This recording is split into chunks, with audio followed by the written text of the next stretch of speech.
So now we're going to dive into the flight environment.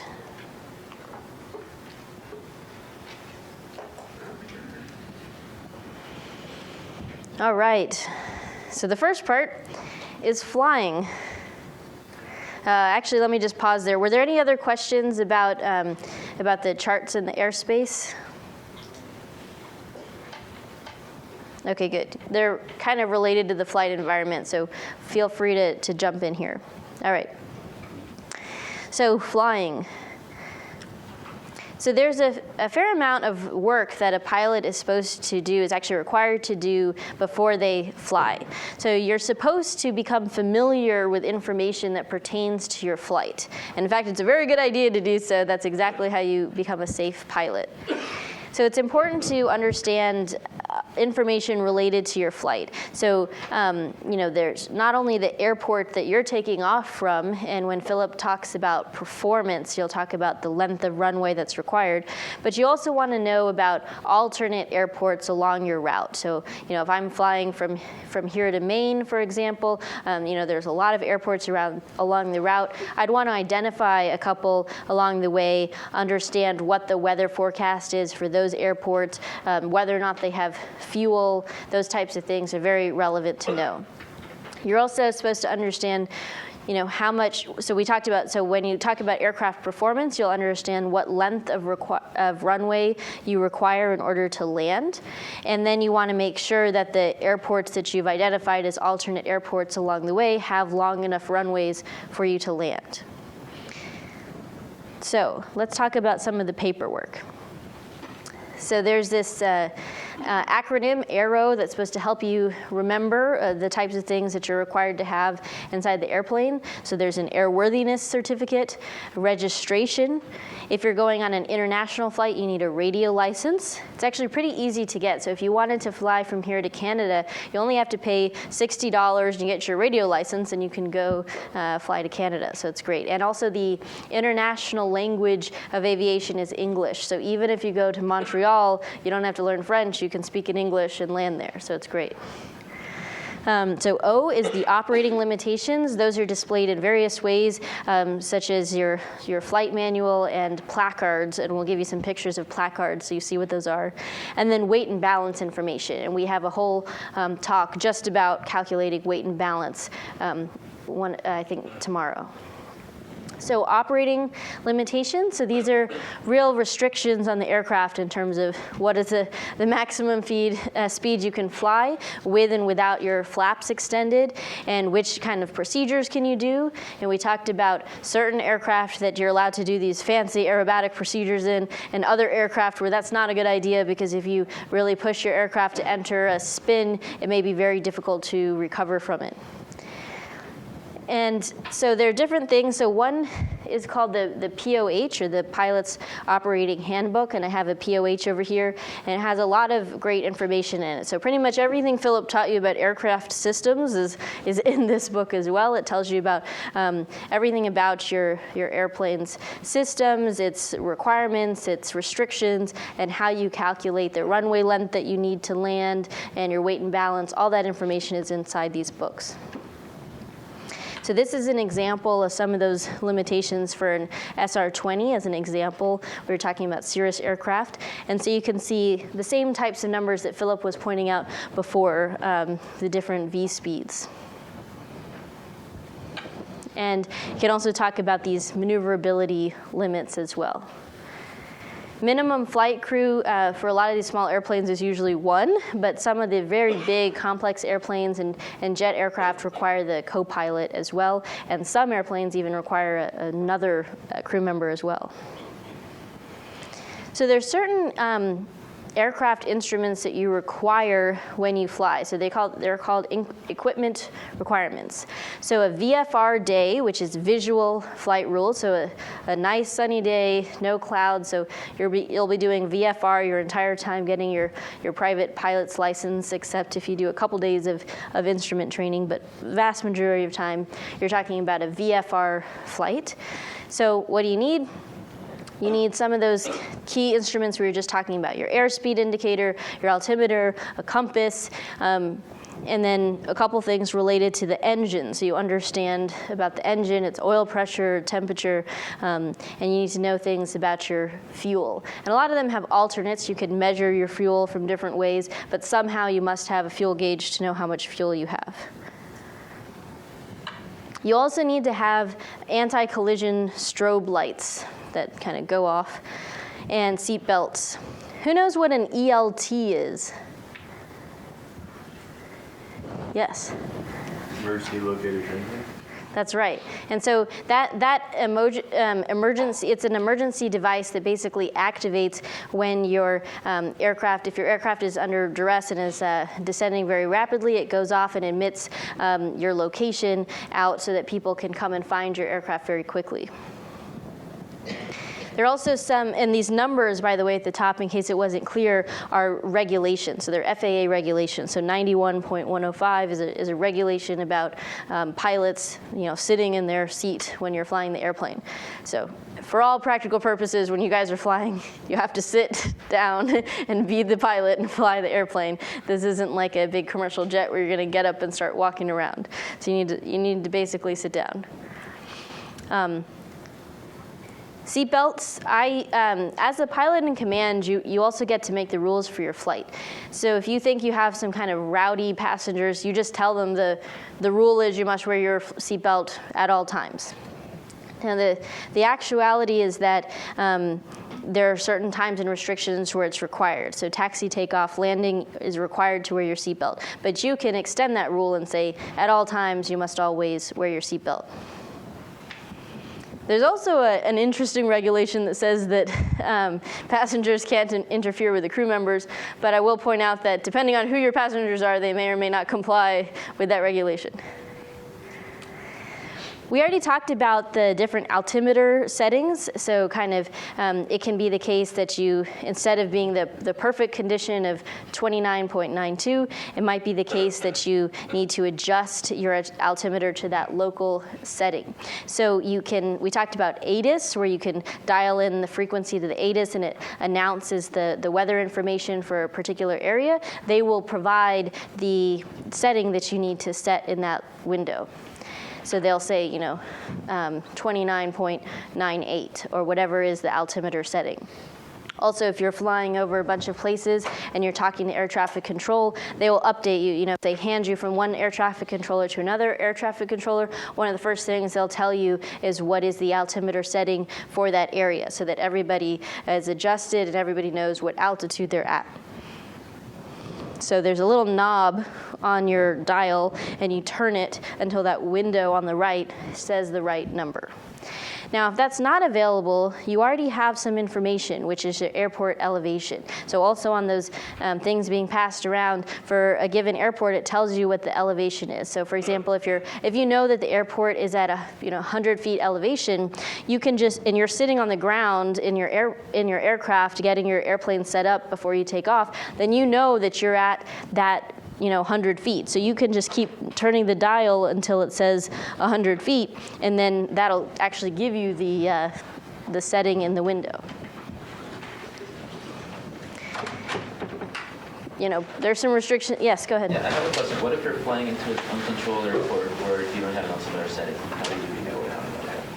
So that happens a lot. So you can basically look at the nearest airport is probably the best way. And those are times that you really want to keep in mind what Philip was talking about, that if you are going from a hot place to a cold place, you want to keep in mind that, hey, I might actually be descending even though my altimeter says I'm not. But in general, if you have a local setting that's nearby, you're pretty much good. They don't vary dramatically unless the weather's changing a lot, in which case you really shouldn't be flying because it means there's a huge front coming in. So here's an airport diagram. A lot of information here, but one thing, so this is actually Bedford, and so you can see a couple things you wouldn't see at other places, such as the U.S. Air Force ramp. That's not going to be at other places. But you basically see these two intersecting black lines. So those are the main runways. And each runway is bi-directional. So on one side, so it says the number's very small right here next to the mouse, say 11. So that's runway 11. And then on the other side, it says 29. So basically, if you land in one direction, it's one number. If you land in the other direction, it's another number. And that number is corresponding to the heading of that runway. And then you see a bunch of lighter gray lines. So those are the different taxiways. And there's all kinds of stuff here. I won't go through everything, but one thing that's really relevant is this acronym here. And it kind of looks like LAHSO. What it's saying is the land and hold short. So if you're given an instruction, so when you have two intersecting runways, they might want to keep up the efficiency. They might want to have you land while they have another airplane taking off on the other runway. And so there is a line that says that if you are given a land and hold short instruction, that you're supposed to land, but you're supposed to hold short. You're not supposed to cross the intersecting runway because there's traffic on that runway. Thanks. Did everyone get the iPad to look at the sectional? Okay, great. Yes. On the sectionals, I was looking at the handsome area and I could not see anything indicating the Air Force Base, like any special symbol. Are there special symbols for military sites that do have aircraft taking off and landing? And can you explain what they are? Yeah, so that's restricted airports, for example. So they have a different color and different symbol around them that would indicate that they're a restricted airport. One thing that's kind of interesting is that even though Hanscom's at an Air Force base, it doesn't have any particular restrictions. So you just get a nice private airport that you can land at that has ginormously long runways. So it's just a great training airport. So Philip, I just went ahead into the flight environment. Oh, okay. So taxiing in the wind. So this is, what do I mean by taxiing? So you must have heard of this on commercial aircraft. So this is when you get from, in that case, the jet bridge out to the runway. But basically, as you're driving along the different roads at the airport that are not the runway, the taxiways, as you're doing that, there could be wind. In general, as we talked about with regard to lift earlier in the day, you like having the wind coming at you, and we'll get into performance and why it's really bad if the wind's coming from behind you. But usually the wind will be coming down the active runway. They decide which runway is active usually by the wind direction. So there's a lot of wind going on, and when you're taxiing to the runway, you're probably going in different directions with respect to the wind. So one thing that's important is to think about while you're taxiing, you have to make certain corrections to your aircraft's controls, so to the rudder and to the ailerons and the elevator at the back. And so when you're taxiing on the ground, your rudder is used to actually make turns on the ground. The ailerons and the elevator need to be turned in such a direction that basically results in your airplane staying on the ground and not inadvertently being lifted up by a gust of air. So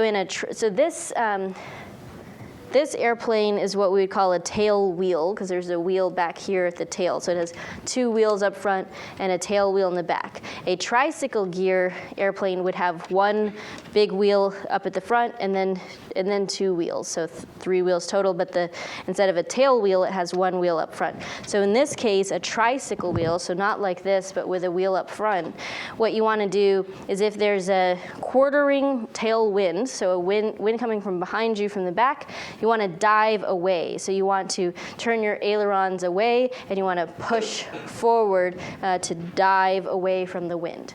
And if the wind is coming from the front, a headwind, you want to actually kind of go into the wind with your aileron, and you want your elevator to be neutral. So instead of pushing in or pulling back, you just want it to be neutral.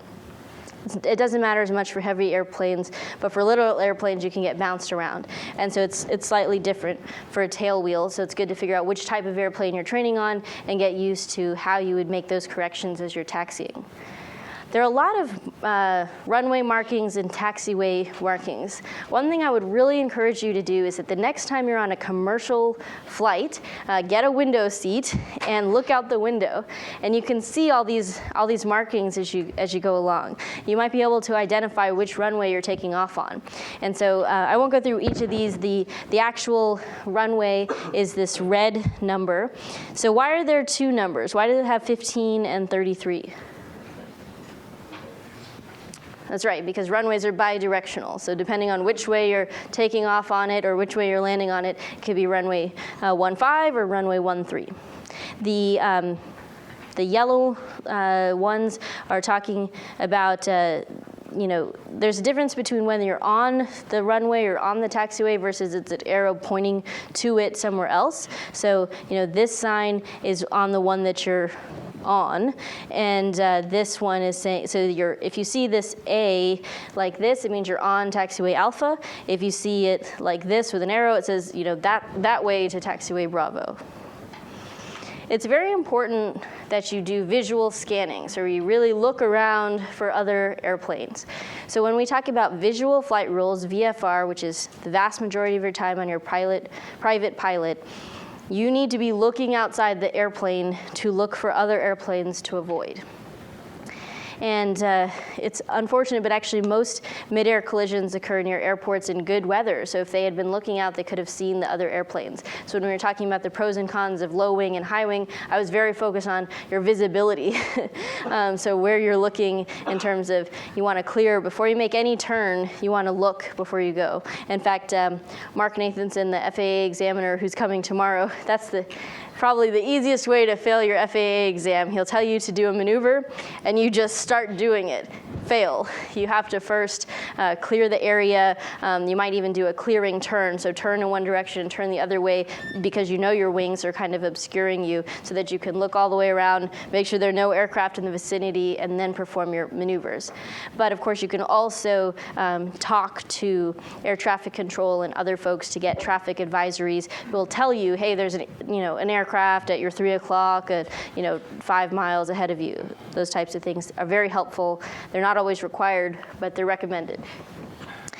So before we talk about right-of-way, I thought I would just challenge you with a question. Who do you think has the right-of-way? A blimp, an aircraft refueling another aircraft, or a glider? So we're gonna do a poll. So how many people for blimp? We got about 20 people for blimp. Okay, how many people for aircraft refueling another aircraft? I would say almost the same number, 20 people on aircraft refueling another aircraft. How many people for glider? Okay, glider has the majority of the classroom here. So the majority of the classroom wins. It's the glider. And this is a very complicated question. Obviously, you would never be in a situation where a blimp, an aircraft refueling another aircraft, and a glider were all coming together head on. So the glider wins because it is unpowered. And so unpowered aircraft have a priority over all powered aircraft. However, if you're in a glider and you see a blimp, those things are slow. I really suggest avoiding it anyway. So there are a bunch of right-of-way rules. They're all described in FAR 91, 113. And so basically talks about the order of operations. And kind of the big things to know is that if anybody's in distress or has an emergency, they usually just get priority over everybody else. Balloons can't really move that much. They can't decide where they're going. So even if you wanted to assert right-of-way, they're not going to be able to move. But then it really is aircraft that are unpowered get the priority. There's also, if you have multiple aircraft that are of the same class, so two powered airplanes coming at each other, how do you decide who has the right of way? So there are some situations which is basically that two aircraft that are converging that are of the same category, the aircraft on the right has the right of way. So there are a couple of figures that describe that. So basically, if two aircraft are looking head on, then you both move to the right. It's good to have that rule of thumb. Yes? Going back to the priority list, what category would the blimp fall under? The blimp is a powered aircraft. Yeah, it's very slowly powered, but it is powered, and so it is a powered aircraft. If I said balloon instead of blimp, then the balloon would have won. Yeah. The blimp is also frequently called an airship. So the FAA question might refer to the blimp as an airship. Okay. So this was the right of way. And then so one thing that alters it is if you have an aircraft that's landing and it's on final approach to landing, then it has the right of way really to land. So this is where we talked about the balloon has priority over all the others. The glider has priority over all over powered aircraft. The airship or the blimp has the priority over all other powered aircraft. And then if you're towing or refueling, then you have that priority as well. So this is a little diagram that shows you that it's very unlikely that you will encounter an aircraft refueling another aircraft. So one thing to know is also just minimum safe altitudes. So in general, you're the pilot in command. You need to ensure the safety of yourself and your plane and your passengers. So in order to do that, the biggest consideration is that you're flying at an altitude that's safe enough that if something went wrong in your airplane, you would be able to land safely. So it's always good, regardless of where you're flying, to keep an eye out on where's the closest airport or where's the closest, flat, clear field that you could land in. And you want to be at an altitude such that if you had an engine failure, you could make it safely to that place and land safely. So that's why, even though technically in some of this class golf airspace, you could be flying at 100 feet above the ground, unless it's a very, very flat desert where you could land anywhere, it's not a good idea if you can't safely land. Over congested area, which we talked about, is kind of that yellow area on the sectional. You have to be higher. So the idea is just not to be a nuisance when it's very congested. And then, do you want to talk to helicopters at all? Helicopters can do whatever they want, is the ultimate rule of thumb. Yeah. So basically, actually, your mic is over here. I don't need the mic because I'll get up near this loud mic. So basically, with a helicopter, just as with the airplane, it's okay to lose the machine and yourself. So you can fly over downtown Boston quite low, as long as you can always end up in the Charles River, for example. But you can go below these. There are no arbitrary numbers. You just say, well, look, I could have auto-rotated to the street, or I could have auto-rotated into the river, and I wouldn't have destroyed somebody else's building or car. So that's really the only rule for helicopters. Don't fly super low when there's an FAA safety inspector actually in your helicopter with you. That's a good rule. Another thing is that it's very important that you just, you don't be careless or reckless. So you're not supposed to endanger people's lives or property. We talked a little bit about placards and how they can have restrictions on them. So this is what we mean by a placard. So they're just, things that are affixed to your airplane, and it has some instructions, whatever it's talking about. These in particular, for example, some of the never exceed speeds are listed. When you need to turn on a strobe light is indicated, for example. So I think it's really interesting about dropping objects. There isn't a rule that says you can't throw stuff out of your airplane. It just says that you have to know where what you're throwing will land such that it doesn't damage any property. So there's some interesting pumpkin festivals around here that in the October timeframe, they'll give you pumpkins, and you can throw pumpkins outside your airplane and try to hit a giant X in the middle of a field. And there's no rule against it as long as you don't damage any property. So it's kind of interesting. Formation flight is kind of cool too. Obviously, you can't do anything that would be hazardous, but if you are in communication with another pilot, you've decided in advance that you wanted to do it, you can do this. So actually on one MIT Flying Club flight, 3 airplanes that were part of the flyout decided they wanted to do this, including myself. And so we had three airplanes, and we were nowhere near as close as these planes are to each other, but we were in constant communication with each other, and we were watching each other, and it was really cool to kind of fly together. And we actually landed as a flight, so instead of each having our own tail number identified to an airport when we were landing, we picked an airport with an extremely long runway and a tower controller, and we said, you know, we want to land as a flight of 3, and so they gave us clearance, and basically, a Cessna doesn't require that much space to land. You like to have 3,000 feet, but 2,000 feet is pretty good. And so this was a runway that was over 8,000 feet long. So we had one person kind of landing at the front, one person at the back, and the last person touched down before the first person left. So it's kind of a formation flight. Only do this if you're really comfortable with doing it. You can always decline and say no, and make sure that you are definitely in communication, very good weather, and you only do this if it is a safe thing to do. You're in charge as the pilot in command, PIC, of deciding whether it's a safe thing to do or not. There are also restrictions about aircraft speed, and the joke here is that if you're flying an SR-71, you would actually stall even at 250 knots, so you can fly as fast as you want, pretty much. Okay, so landing at an airport, we discussed a little bit about the runways and the runway headings. And so, you know, I think it's just in terms of how do they number that runway. So what does runway 36 mean? Well, it's really referring to 360 or pointing north, but it's rounded. So in here, like, you know, it was actually 358, but they rounded it up to runway 36. And every now and again, they update these, so you might see an airport change its heading number because it's that magnetic heading. If there are more than one runways that are parallel, then they can say left, so runway 21 left, runway 21 right, or C for center.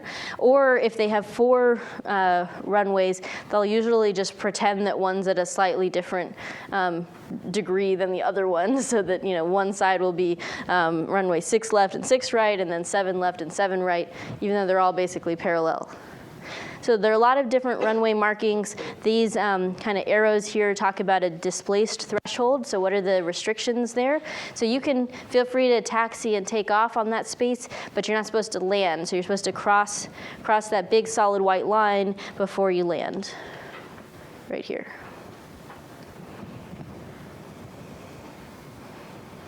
So there are a ton of different runway markings. Again, I encourage you, even when you're on a commercial flight, to keep your head out the window looking at all the different lines that you see. So you can see the runway threshold, you can see the number of the runway that's written there, and then there are different stripes that indicate how far down you are, you know, 1,000 feet, every 500 feet, for example. We talked about the X. What does the X mean?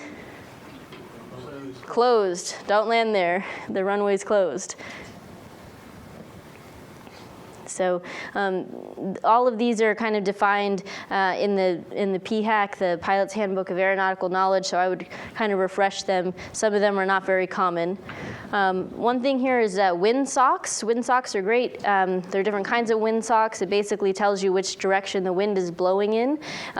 When it's a very windy day or gusty day, it's very important to look at a wind sock, because even though it'll tell you, for example, if you hear on the ATIS that the winds are 10 gusting 25, that means that the winds are 10 knots, but sometimes they gust up to 25 knots. And a gust can kind of change direction. So it's very important to know this, and so you might want to be looking at a wind sock as you're coming in, or as you're abeam the runway, and you want to know which direction the wind's going in, how much is it changing, moving about, so that when you come in, you're prepared for that as you land. There are other types of wind indicators that are pretty uncommon. I doubt that you'll encounter them, but we've shown them here. There's also So the best way to fly is really looking out the window and looking at what the runway looks like. It's the picture of the runway. So look at it, see what it looks like, and that's the best way. But there's some things that might trip you up, like if runways are wider or narrower than you're used to, or longer or shorter than you're used to, then it might appear to be in a different place than it is. So it's always good to have an indicator as a backup. So there are different glide slope indicators. So a VASI is one where there are these 4 little lights. You basically see them as 4 lights. And if you're too low, they're red, and if you're too high, they're all white. But if you're right on them about 1,000 feet down the runway, so you basically use these as you're coming in, but once you can really see the runway out the window yourself, you look out the window, not and you look at the runway, not at these glide slope indicators as you get close. So another variation is a poppy. So I like to think, again, with these memory things, VASI, I think vertical, so that's why there's some on top and some at the bottom. A poppy is the same thing, but it's horizontal.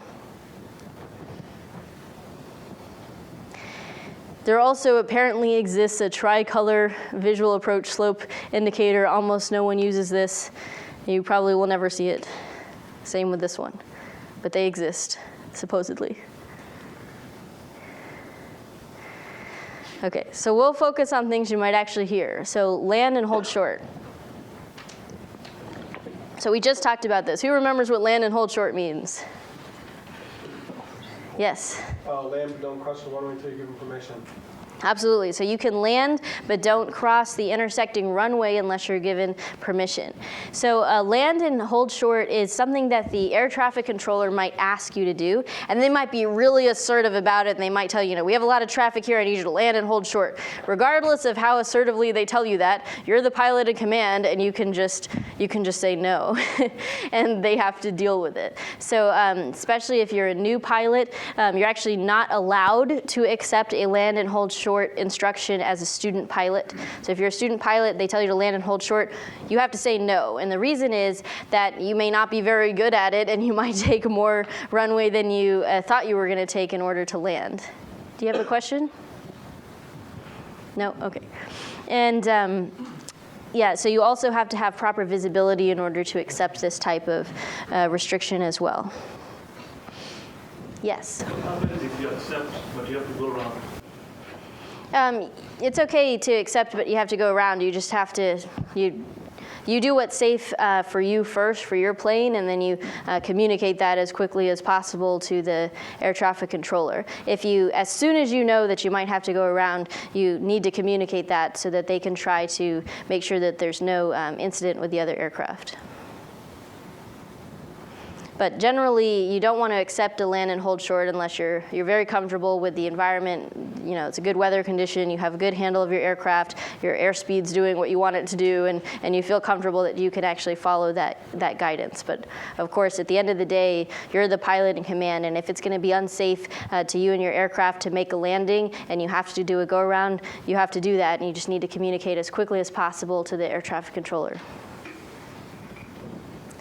So there's some light signals. Again, no one's probably ever encountered this in real life, but supposedly if your radio dies and you need to communicate with the tower, they have this light gun and they can communicate a bunch of information to you via these signals. They're great candidates for FAA questions. They're unlikely to be used in reality, and a lot of people have their checklist has like a page in the back that has this, because it's so rare, people don't usually commit this to memory.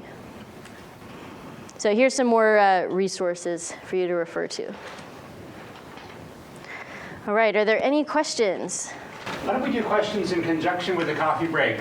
All right, so it's... I'm up next, and I figured I already saw people sleeping through my last one, so I decided to get 2 boxes of coffee. All right, it's 2:15, so we'll start up again at 2:30.